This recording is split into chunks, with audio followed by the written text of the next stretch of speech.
Hello साथियों, कैसे हैं आप सभी। तो मैं शुभांशु एक बार फिर आपके अपने यूट्यूब चैनल वैदिक ज्ञान बाय शुभांशु में आपका हार्दिक स्वागत करता हूं। तो साथियों, जैसे आपको थंबनेल देख कर ही पता चल गया होगा कि आज का हमारा जो टॉपिक है वो जो है वो दहेज मृत्यु और घरेलू हिंसा से संबंधित हमारा टॉपिक है।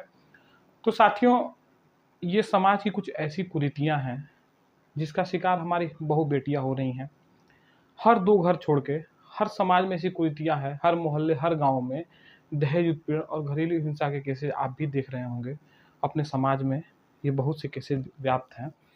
तो आज हम इन्हीं टॉपिक पे बात करेंगे कि हाँ, घरेलू हिंसा, दहेज मृत्यु ये है क्या, कैसे हो रहा है, क्यों हो रहा है, तो इसके बारे में हम कुछ जानेंगे। तो सबसे पहले हम दहेज मृत्यु से जानेंगे, डाउरी डेथ। आखिर डाउरी डेथ है क्या। सबसे पहले हम जानेंगे कि दहेज क्या है। तो दहेज वो एक प्रकार का अभिशाप अपने समाज में व्याप्त है जो बहुत समय से चला आ रहा है और कब तक चलेगा इसके कोई वो नहीं है कि हाँ कब तक ये चलेगा।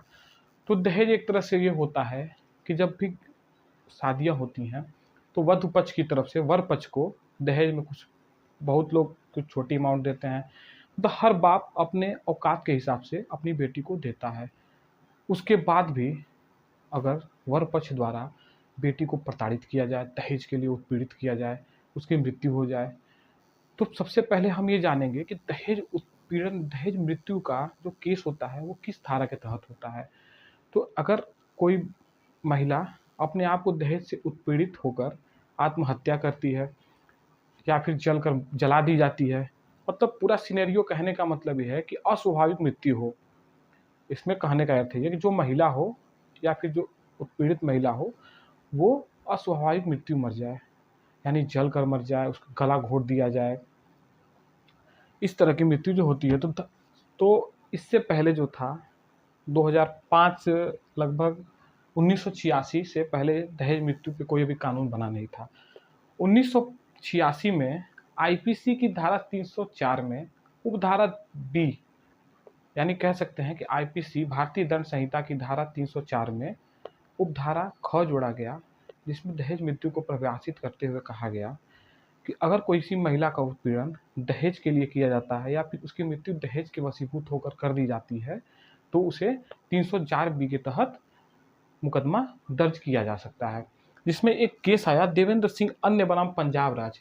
इसमें यह कहा गया कि अगर कोई महिला जो है जिसको दहेज के लिए प्रताड़ित किया जाता है, ठीक है, जो दहेज के लिए प्रताड़ित होती है, वह अगर खुदकुशी भी कर लेती है तो उसका मामला जो है वो दहेज उत्पीड़न के संदर्भ में धारा 304 बी की तहत दर्ज किया जाएगा। दहेज उत्पीड़न समाज में अभिव्याप्त है, जिसमें दहेज उत्पीड़न में सबसे बड़ी मुख्य बातें ये हैं, धारा 304 बी के तहत इसको मुकदमा दर्ज होता है, लेकिन मुकदमा जो है वो 7 साल के अंदर ही दर्ज होना चाहिए, 7 वर्ष के अंदर ही मृत्यु होनी चाहिए। अगर 7 वर्ष के बाद मृत्यु अगर होती है, प्रताड़ना के द्वारा भी मृत्यु होती है, तो वहां दहेज मृत्यु नहीं, वहां 304 बी के तहत मुकदमा दर्ज नहीं होगा। वहां सीधा सीधा मुकदमा धारा 302 के तहत, आईपीसी की धारा 302 के तहत मृत्यु का केस दर्ज होगा। अब इसमें ये बातें हैं कि आखिर मुकदमा हो गया, उत्पीड़न हुआ, मृत्यु हुई, मुकदमा दर्ज हुआ, इसमें कार्यवाही क्या होती है। इसमें कार्यवाही के दौरान अगर यह सिद्ध हो जाता है कि जो महिला है उसकी मृत्यु दहेज उत्पीड़न के फलस्वरूप हुई है तो 7 वर्ष या आजीवन कारावास, तो जो उत्पीड़न करता है उसको 7 वर्ष या आजीवन कारावास की सजा दी जाती है। ये आपका सिंपल वे में हो गया दहेज मृत्यु। बहुत बड़ा टॉपिक है, सिंपल वे में मैंने इसको बताया गया। अब चलते हैं घरेलू हिंसा, डोमेस्टिक वायलेंस। 2005 से पहले भी घरेलू हिंसाएं हुई करती थी, लेकिन उनको धारा 498 बी, यानी कि भारतीय दंड संहिता की धारा 498 बी के तहत उनका मुकदमा दर्ज होता था और उसमें कार्यवाही होती थी। लेकिन घरेलू हिंसा का इतना व्यापक हो गया कि 2005 में सरकार को इस पर एक अधिनियम ही बनाना पड़ा, जो घरेलू हिंसा संरक्षण अधिनियम 2005 पारित हुआ। उसके बाद 26 संसद में ये गया। 26 अक्टूबर 2006 को संपूर्ण भारत में ये प्रभावी रूप से लागू कर दिया गया। घरेलू उत्पीड़न होता क्या है? यहाँ तो आपने दहेज देखा, ठीक है। घरेलू उत्पीड़न का मतलब होता है कि यदि किसी महिला का शारीरिक उत्पीड़न हो, मानसिक उत्पीड़न हो, इसमें बच्चे भी शामिल हैं। अगर किसी बच्चे का भी शारीरिक मानसिक उत्पीड़न होता है, ठीक है, उसको मारा जाता है, पीटा जाता है, अनेक तरह की प्रताड़ना दी जाती है, तो वो घरेलू हिंसा के तहत आता है। घरेलू हिंसा में महिला का मुकदमा पहले धारा 498 के तहत दर्ज किया जाता था। उसके बाद 2005 में जो है वो घरेलू हिंसा अधिनियम संरक्षण अधिनियम 2005 लाया गया।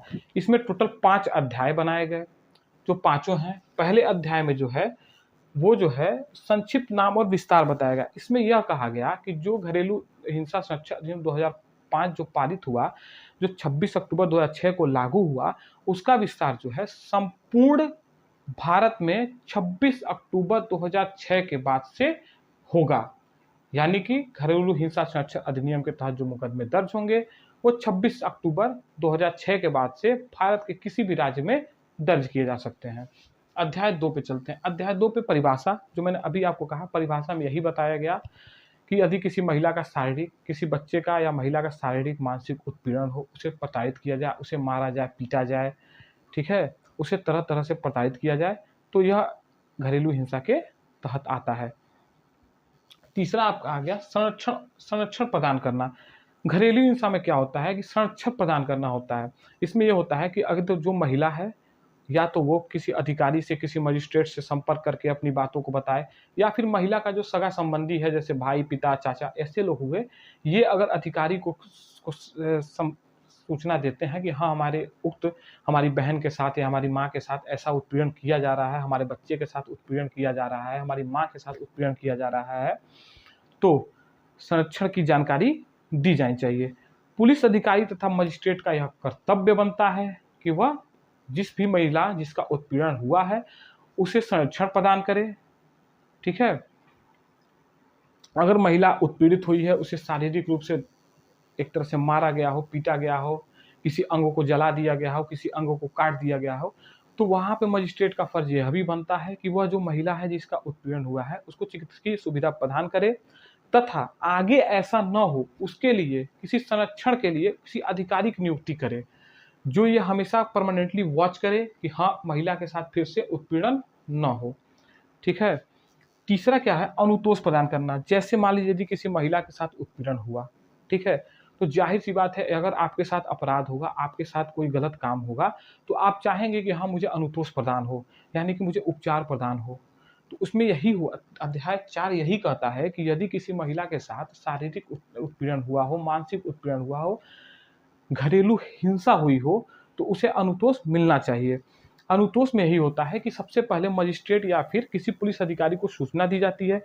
मजिस्ट्रेट यह कहता है कि अपने से सबऑर्डिनेट होते हैं, जैसे मान लीजिए डीएम के पास सूचना गई, ठीक, तो सबऑर्डिनेट एसडीएम को देगा कि आप जाइए, तो उसमें सूचना की तामील होती है। तो मजिस्ट्रेट द्वारा जो आदेश दिया जाता है उसकी तामील करना सब मजिस्ट्रेट यानी कि एसडीएम का कर्तव्य होता है। इसमें महिला के लोग को भी कुछ अधिकार दिए गए, जैसे महिला समाज हमारा समाज बहुत गंदा होता जा रहा है। अगर मान लीजिए कोर्ट में बैठ के घरेलू हिंसा का वो हो रहा है, घरेलू हिंसा के बारे में सुनवाई चल रही है, तो उससे महिला की भी मानसिक स्थिति, मानसिक प्रभाव पड़ता है। तो वहाँ महिला को भी ये अधिकार दिया गया है, जो कार्यवाही होती है उसको एक बंद कमरे में ही किया जाए। अगर महिला यह चाहती है कि जो कार्यवाही है उसे एक बंद कमरे में किया जाए, तो 2-4 लोगों को लेकर, यानी कि जज रहेंगे, मजिस्ट्रेट रहेंगे, कुछ पुलिस के अधिकारी रहेंगे, और जिनका उत्पीड़न हुआ है वो रहेंगे, जो वादी-प्रतिवादी, इन लोग मतलब जनता, बाहर के लोगों को उसमें शामिल ना किया जाए, बंद कमरे में ही सुनवाई की जाए। तीसरा ये है कि इसमें संरक्षण दिया है, घर में निवास करने के लिए, जब भले उस घर में मालिकाना हक उस महिला का न हो, फिर भी उस महिला को अधिकार है कि वो जहाँ उसका उत्पीड़न, वहाँ वह रह सकती है, लेकिन आगे उसका उत्पीड़न न हो। पांचवा में प्रकीर्ण का अर्थ आपको इस शब्द से नहीं समझ में आएगा। अभी इसके बारे में ये होता है कि जो संरक्षण का अधिकारी होता है, वो संरक्षण प्रदाता होते हैं, उनका सबसे पहला शर्त यह है कि वह लोक सेवक होने चाहिए। तथा अपने लोक सेवक के अधिकारों के कर्तव्य का पालन उनको करना चाहिए। ठीक है। दूसरा ये होता है कि हो सकता है कि महिला किसी देशवश अपने संबंधियों को फंसा रही हो। इससे ऐसे भी केस आते हैं जहाँ सामूहिक घरेलू हिंसा का कोई केस नहीं होता है, महिला किसी द्वेषवश अपने पति अपने ससुर को फंसा देती है। तो वहाँ मजिस्ट्रेट का यह कर्तव्य बनता है कि वह संज्ञान करे, सबूतों को इकट्ठा करे, सारी चीज़ों को देखे, उसके बाद ही किसी सूचना पर पड़े। यहाँ संरक्षण अधिकारियों का सबसे बड़ा कार्य यह होता है कि जो उत्पीड़न हुआ है उसका जो है यह जानकारी ले, ठीक है, और श्रद्धापूर्वक कार्रवाई करे, किसी भी दबाव में ना वादी ना प्रतिवादी, किसी के पक्ष में न आकर केवल अपने स्वविवेक से इस निर्णय को दे। तो ये हो गया आज के हमारे 2 टॉपिक, दहेज मृत्यु और घरेलू हिंसा। तो ये तो कानून हो गए। आखिर ऐसा होता क्यों है? ये आज समाज में बहुत बड़ा होता है। एक बाप अपनी बेटी का बहुत अरमान सजाकर अपनी बेटी का विवाह करता है, उसका शादी करता है, उसको दूसरे घर देता है। वहाँ बेटी का उत्पीड़न होता है, उसे मारा जाता है, पीटा जाता है, तरह तरह की प्रताड़नाएं दी जाती हैं। उसके बच्चे के साथ भी कभी कभी बुरा बर्ताव किया जाता है। तो ये समाज में बहुत कुरीतियाँ हैं। इसके इतर यह भी कहा जा सकता है कि जो बेटी जाती है वह जाते ही अपनी सास को वृद्धाश्रम भेज देती है। हमारे यहाँ है, कुशीनगर में वृद्धाश्रम है, जहाँ हम लोग जाते हैं, देखते हैं। तो वर्तमान परिवेश हमारा यही है कि केसेस दोनों तरफ से हैं।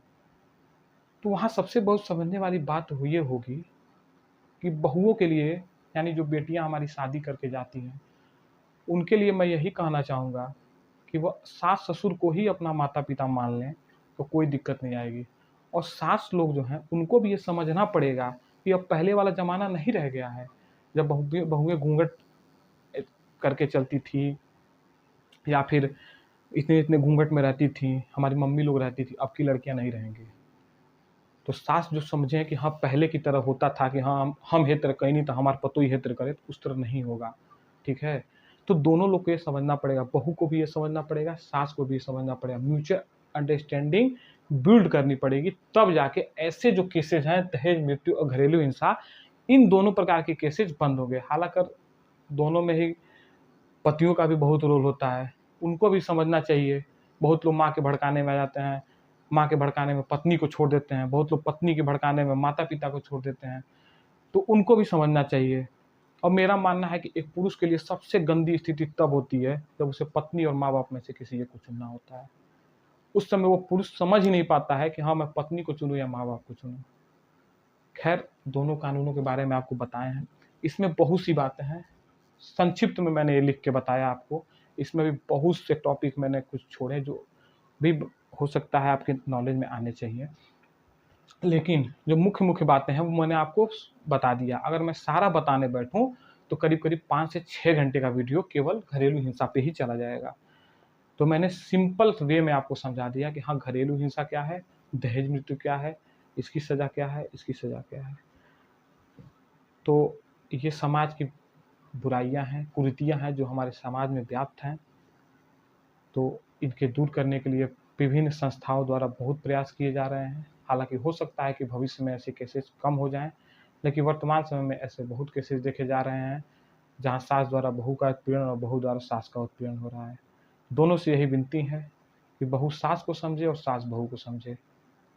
बहुत सी सास बेटे को भड़का के बहू के खिलाफ लड़ाती हैं, बहुएं बेटे को भड़का के सास से लड़वाती हैं। वो भी ऐसा ना समझें। एक बहुत पहले मैंने एक फेसबुक पे एक क्वाट पढ़ा था जिसमें किसी लड़की ने लिखा था कि बेटियों को रखने का हक अगर माता पिता को रखने का हक अगर बेटियों को मिल जाए तो कोई वृद्धाश्रम भी ना हो।